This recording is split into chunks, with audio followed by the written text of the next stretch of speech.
লেখাপড়া মানে ওই যে একটি প্রবাদ আছে, লেখাপড়া বানারবাল, সব হলো কপাল, হাতির চড়ি যায় রামচরণ, ধুতি গোড়াই গোপাল। এই কথাগুলোর কিন্তু যথেষ্ট অর্থ রয়েছে। সে অর্থগুলো হলো আপনি আপনার পাশে মিলিয়ে নেবেন, আমি আমার পাশে মিলিয়ে নিব।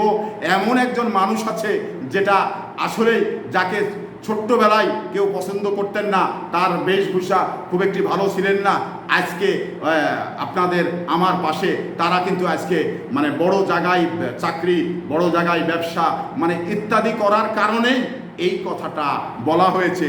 তো সংগ্রামী উপস্থিতি, আসলে কপালটাই সব কিছু। কপালে না থাকলে আপনি যতই লেখাপড়া শিখেন, এই লেখাপড়া কাজে পরিণত করতে পারবেন না। আপনার কপালে যদি না থাকে, আপনি কোটি কোটি টাকা নিয়ে ব্যবসা করতে গেলেও আপনার ব্যবসাতে আপনি রেজাল্ট করতে পারবেন না। তো এই কারণেই আল্লাহ পাক বলেছেন যে সবচেয়ে কপালটাই হলো বড়, তারপরে কর্ম।